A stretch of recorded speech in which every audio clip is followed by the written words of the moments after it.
What's going on, guys? This is your boy Maximum RPM coming at you with another video today, and it is currently 12:21 at night.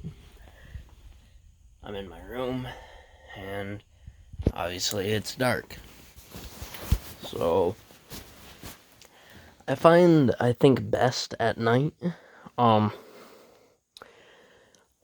I'm going to be talking about how efficient V8 is and the importance of efficiency in Beyblades. Now, I'm going to be comparing a couple 3D printed Beyblades to this as well, so bear with me with this. So here is V8.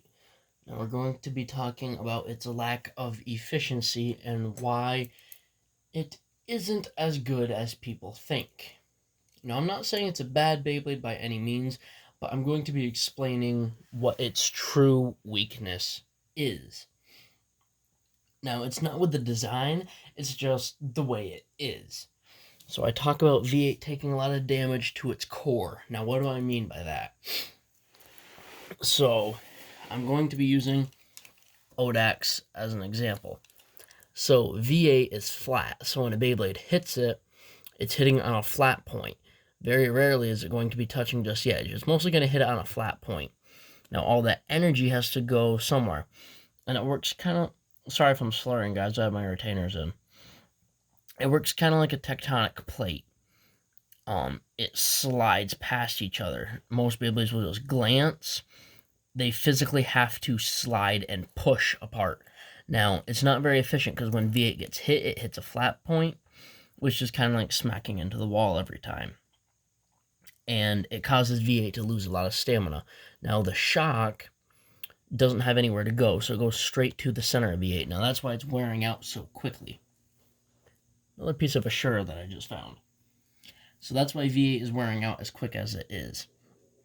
Now, there are a couple Beyblades that I can compare V8 to. I can compare it to Kerbeus for its actual shape. But I'm going to compare it to Inferno Backlash at the moment.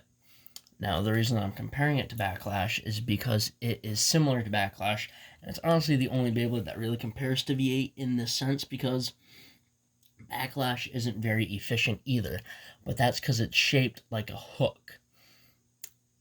It'll grab onto its opponent, and it will send it flying, but the problem is it transfers all of its energy into moving another Beyblade. V8 does that, but in reverse. It uses all of its energy to stop a Beyblade.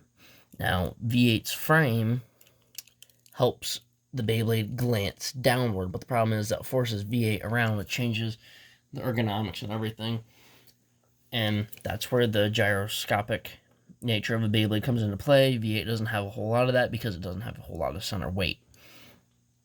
Now, when we're talking about efficiency, let's talk about one of the most efficient Beyblades, Chaos. It is shaped at a very steep angle, and it also has the spring gimmick, which dampens the hit. So what it does is, a Beyblade will normally hit this and naturally be pushed up, but it also dampens the attack and pushes it up. Now, a Beyblade that does that even better is Uppercut. So it has these angled slopes, which is what allows it to do its job. Focus. A little too close. I got it on the zoom camera. There we go. So, Uppercut takes the hit, and it transfers it up a slope, which helps decrease the amount of recoil that is on it. Uppercut is very efficient, which is why it has lasted as long as it has.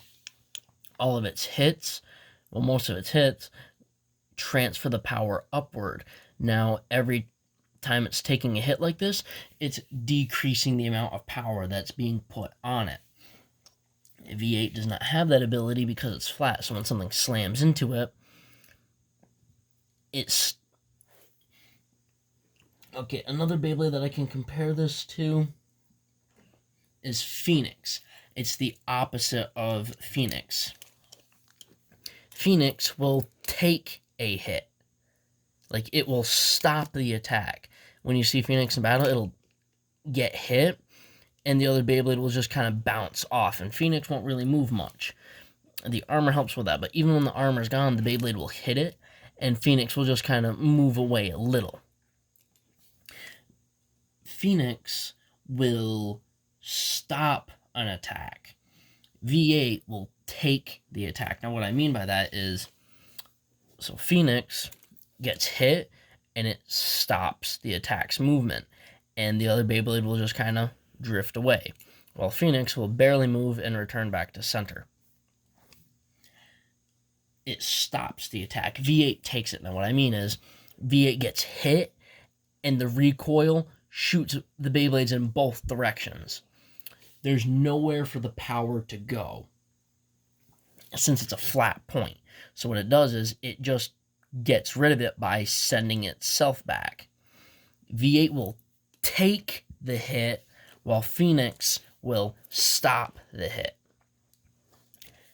So, if it were going to hit a Beyblade, like for this comparison, it hits them, Phoenix is going to stay, this would get sent back, V8 gets hit, they both go.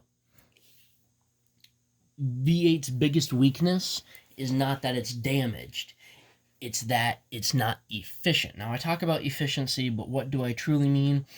And I mean by how it gets rid of the power that is landed on it. That's the only way to describe it. If this doesn't make sense, sorry.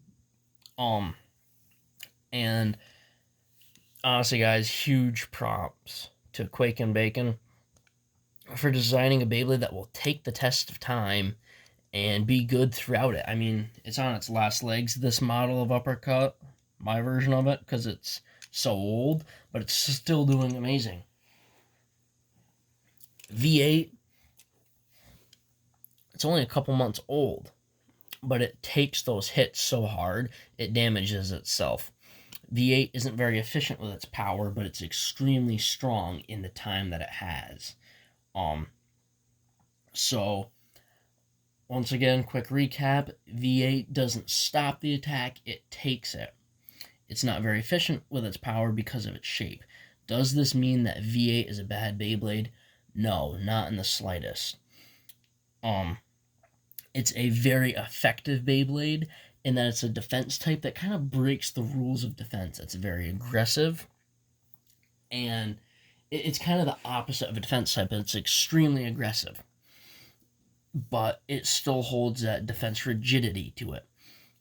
The only problem is, you see, Kerbeus is kind of the same way. It's effective because it takes the hit, and it doesn't stop it, but it doesn't take it either. It kind of does both. It hits, and it will knock the other Beyblade back, but it will also retreat a little bit.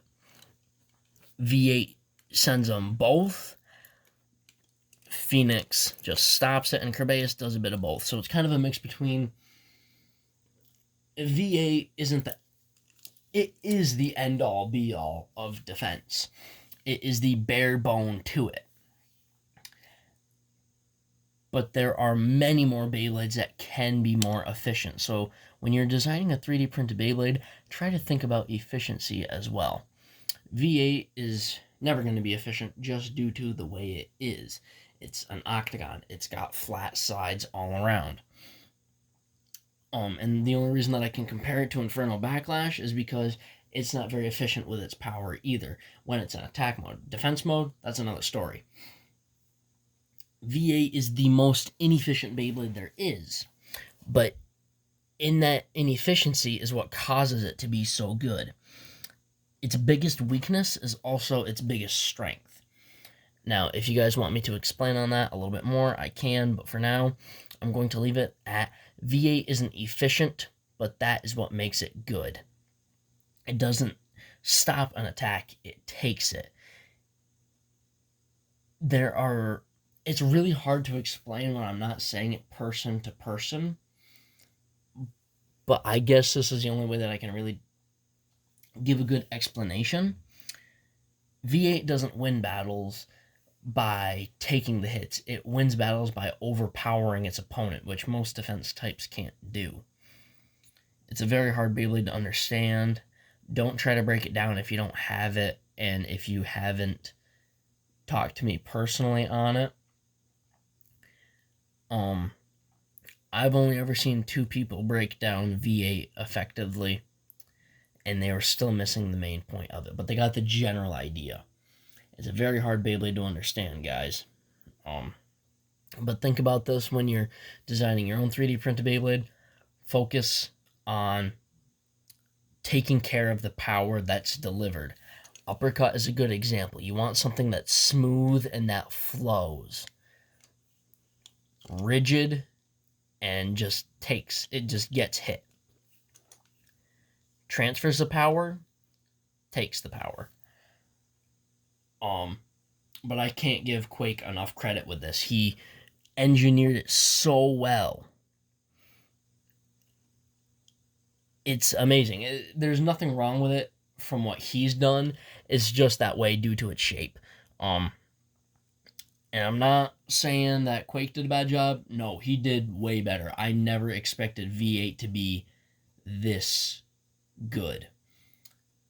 So, yeah, I just want to say huge thanks to Quake and Bacon and Instaburst. They have supported me through quite a bit. And through them, I hope to continue my journey and help increase Uppercut if I can, Backlash if I can, and ultimately V8 if I can. And I'm going to learn as much as I can and try to design here in the very near future and see if I can make something a little bit more efficient. But at the end of the day, V8 is always going to be me. Alright guys, that's about it. Please like, comment, and subscribe, turn on the bell notifications so you get all my videos because I upload daily. And as always, I hope that this video makes your day just a little bit better. Live life to the max and stay awesome.